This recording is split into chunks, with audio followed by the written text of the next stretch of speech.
Salut à tous, on est en période de fête et il me tenait à cœur de faire cette vidéo. J'ai décalé tout mon planning de parution de vidéos qui était programmé depuis longtemps pour inclure celle-ci un petit peu à la bourre. Je suis là à l'heure actuelle chez mes beaux-parents pour Noël et du coup je tourne cette vidéo un peu dans l'urgence parce que je me suis dit qu'il fallait en parler maintenant. C'est le moment sans doute où vous aussi vous voyez de la famille et donc du coup aujourd'hui on parle du consentement sexuel de l'enfant. Alors ça peut paraître un petit peu pompeux peut-être les termes consentement sexuel, ça fait un peu gros, mais pourquoi je me disais qu'il fallait en parler maintenant?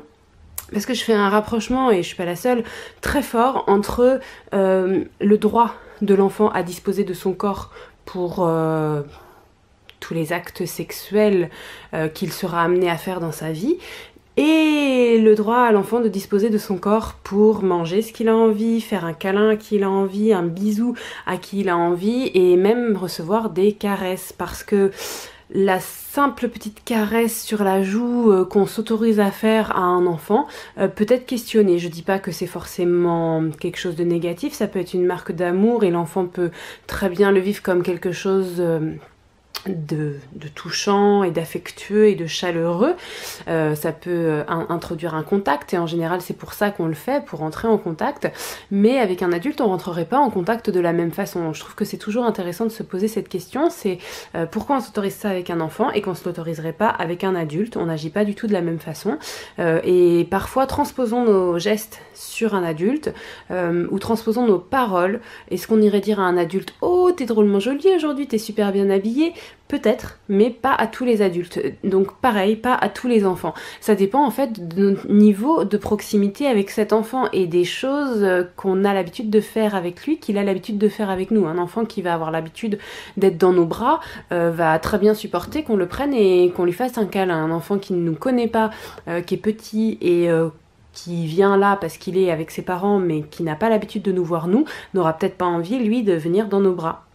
Donc je pose cette question parce qu'au moment des fêtes de famille et des retrouvailles entre amis, etc., on se pose pas trop la question, je trouve, du droit de l'enfant à ne pas dire bonjour en faisant la bise. On dit souvent par convention, fais la bise, va faire un câlin à mamie machin, parce qu'elle en a très envie. Ben peut-être, mais votre enfant, lui, s'il en a pas envie, on fait comment? C'est vrai que en général, pour faire un câlin, il faut que les deux soient partants. En tout cas, chez les adultes, c'est comme ça. Alors pourquoi ça serait pas la même chose chez les enfants? Alors j'ai trouvé ça important de le dire, parce qu'en plus, dernièrement, il y a des choses, moi, qui m'ont un peu titillé la tête. Le premier truc, c'est la sortie du film Les Chatouilles. Je ne sais pas si vous l'avez vu. Personnellement, je n'irai pas le voir parce que je trouve qu'il est trop bouleversant, je pense. Pour moi, c'est quelque chose vraiment avec lequel j'ai du mal. Donc du coup, voilà, j'irai pas. Mais si vous l'avez vu et que vous avez un avis à dire sur ce film, vous n'hésitez pas à le dire juste en dessous en commentaire. Par ailleurs, j'ai discuté avec Enzo, donc mon enfant qui a quasiment 5 ans, des dangers éventuels, alors c'était à l'occasion d'une sortie piscine, des dangers éventuels d'une mauvaise rencontre. On en discute de temps en temps quand on est au parc, etc. ou dans une foule, où je lui explique bien que quand même il y a des dangers potentiels s'il s'éloigne de moi. Mais là, en allant à la piscine, on a eu cette discussion parce que je l'autorise à aller seul aux toilettes à la piscine. Et il me disait: mais maman, si je fais une mauvaise rencontre.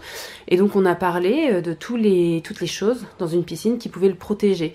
Du fait qu'il y avait une personne qui surveillait les douches et les vestiaires, du fait qu'il y avait un vigile à l'entrée de la piscine, du fait qu'on peut pas emmener un enfant tout nu, il faut l'habiller, et que habiller un enfant qui ne veut pas, c'est quand même assez compliqué.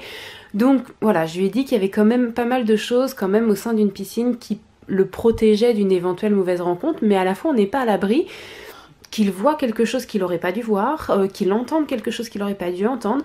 Donc c'est vrai que je lui ai dit quand même voilà, 2-3 choses sur lesquelles il fallait qu'il soit vigilant, mais c'est un sujet, je trouve, qui est difficile à aborder. À vous de me dire si vous l'avez déjà abordé, si oui, à quel âge, et est-ce que vous pouvez donner des indices sur la façon dont vous l'avez abordé, parce que je trouve que voilà, je trouve que c'est pas forcément facile de trouver les bons mots. Le consentement sexuel est censé être abordé à l'école dès la maternelle, depuis la loi Chapia, parce que le but c'était que les enfants soient plus au courant de leur droit au consentement sexuel. Un geste fait par surprise est considéré comme une agression, parce que l'enfant n'a pas clairement donné son consentement, donc on demande pas à l'enfant voilà, de dire s'il a dit oui ou non clairement forcément. En fait, c'est à partir du moment où il a pas dit oui, en fait c'est considéré comme une agression globalement.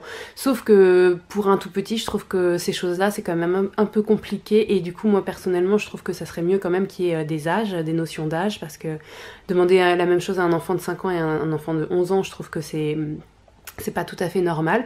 Bon, ça c'est mon point de vue à moi, je ne sais pas lequel vous avez, mais en tout cas sachez que c'est important que votre enfant soit au clair sur ce qu'il a le droit de refuser ou d'accepter vis-à-vis de son corps. Et du coup, pour recouper avec le tout début de ma vidéo, je pense que ça commence par ça, par un bisou, une caresse, un câlin. Et je pense que c'est comme ça qu'on peut aborder le sujet avec nos petits. En tout cas moi c'est comme ça que je l'ai abordé avec Enzo quand je vous disais que j'en avais parlé. Je lui ai dit qu'en fait voilà, si quelqu'un a à s'approcher de lui ou a à lui dire des choses, il faut qu'il soit ok pour faire ou pour entendre ces choses. S'il n'est pas ok, ça veut dire qu'il y a un problème, et à ce moment là il doit toujours m'en parler. C'est comme ça que j'ai abordé le sujet. Dernier point que je voulais dire dans cette vidéo, j'espère qu'elle est pas trop longue. On se pose souvent la question de oui mais c'est un garçon, il sera moins sujet à des agressions, c'est plutôt avec les petites filles qu'il faut être attentif, etc. Je sais pas si vous avez déjà entendu ce commentaire, moi oui. En tout cas je pense que c'est complètement erroné, puisqu'en réalité je pense que si on apprend aux petits garçons le respect de leur propre corps, ce sera beaucoup plus facile pour eux de respecter le corps des filles. Voilà, donc pour moi c'est aussi important pour les petits garçons que pour les petites filles. Sur ce, je vous souhaite de bonnes fêtes, j'espère que tout ça vous parlera, et puis n'hésitez pas à réagir en commentaire. A très vite pour une prochaine vidéo.